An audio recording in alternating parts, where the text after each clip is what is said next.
tragic event. We're making sure that the county did everything it could to make sure the public safety was addressed. Well, folks, I mean, this is your call. I am not commenting on this. It seems like our system of justice uh, has a new standard that people have to live by. And the Department of Justice slams Muslims on, says if you slam Muslims on Facebook, you can face the feds, and they'll come after you with full federal jurisdiction. So they're telling you to beware, and those who use email too, and those on Facebook and Twitter, anybody using social media, diss a Muslim, and the Department of Justice will be on your case with the full weight of the federal law. And that goes hand in hand with what we were just talking about a moment ago. I mean, of course, we're not 20 years ago. This is a new day, and this is a situation in which the First Amendment has been abridged and you're no longer protected by constitutional protection. Moving along, there was an asteroid flyby, 1.7 mile long, 1998. QE2 began its relatively close flyby of Earth. It's 1.7 miles long. It has a moon asteroid that's going around it. It's about 2,000 feet long. That is 600 meters wide. And they're saying that NASA is Charles Bolden, NASA administrator, is discussing the agency's role in keeping the planet safe from asteroids and near-Earth objects. So this one was like 3.6 million miles from the Earth, and its closest approach to our planet for at least the next 2 centuries. So we dodged a bullet. That concludes the news part of our show today. You have to look at the news, and you have to make your own decisions as to how you interpret the news, just like you do anything else. And don't consider one source as being your only source of news. Weigh the facts. Do your own research. Don't necessarily accept everything at face value. And the same goes, with any other commentary. It's only offered as a byline. And again, do your own research. But this is reliable news, and it's from reliable sources. So anyway, the press has been under fire recently, and they've been having to face Congress, with what they consider to be their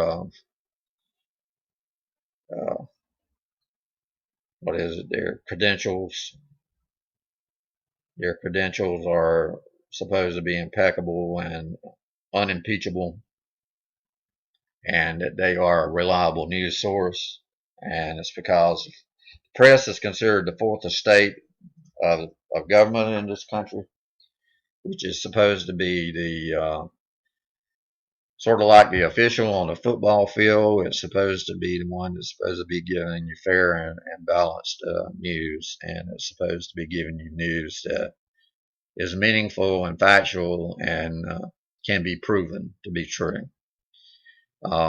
We have a lot of news outlets now, and a lot of RSS feeds coming in from different sources, and those sources, some of them are good and some of them are not so good, but some of these are web-based, and they are coming from reliable sources. And you have to just weigh the facts on everything now, because we're living in a world that the truth is lying dead in the streets, so to speak, to quote the Bible. And you just have to weigh everything out. The Bible says test the spirits, and it says test to see if they're reliable or not, or to see if they're a good or a bad source. And speaking of such, think of the people in Oklahoma City. Be mindful and prayerful about them, and hope they can recover from this onslaught of tornadoes. You have to ask yourself, what has happened to the America we used to know? A mere 20 years ago, we were the envy of the world. Now we're almost becoming the laughing stock of the world. We decided to become the world's policeman. We didn't realize, just what we were getting into. Everyone started acting up. It was like a classroom of unruly children. So we go and we take down governments and we reinstall governments, and we end up with the same problems over and over and over again. So you reap what you sow, and America has tried to intervene to help people in the past. I mean, they helped rebuild Germany, and Germany is now one of the most prosperous countries in the EU. They helped rebuild Japan, and Japan was a very prosperous nation for a long time until the yen started taking its fall. And also we helped China. And now, those that we have helped, who's going to help the U.S. once it starts to go belly up? I mean, we have a lot of serious problems in this country. I mean, neighborhoods built on landfills, spiraling inflation. We've got interest rates starting to rise again for housing. We had the housing bubble burst. We've got not a devaluation of the dollar, but they're talking about devaluating it. And got a lot of other things, that people want to substitute the dollar and get rid of it as an international medium of exchange for petrodollars, where countries have to convert their currency to dollars in order to buy petrochemicals. They want to use the Chinese monetary unit.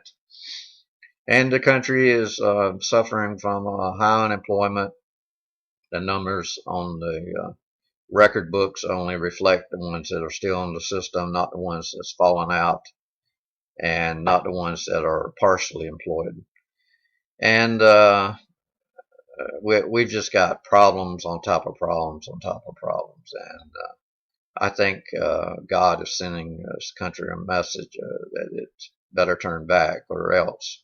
I'm not saying that people in Oklahoma City were any more evil than any of the other people around in the rest of the country, and I'm not passing any judgment on anyone, but I'm just simply saying that the examples in the Bible clearly state that a nation or people that forget God will be turned into hell. And that's basically what it looks like we're heading toward if we don't turn back. So that completes our show for today. We're right at 23 minutes, and I want to just wish you all a good Saturday, and wish you all a good day. And until next time, hope that you'll be back for the next episode of the Dan Beasley Show. Thank you, and have a good day.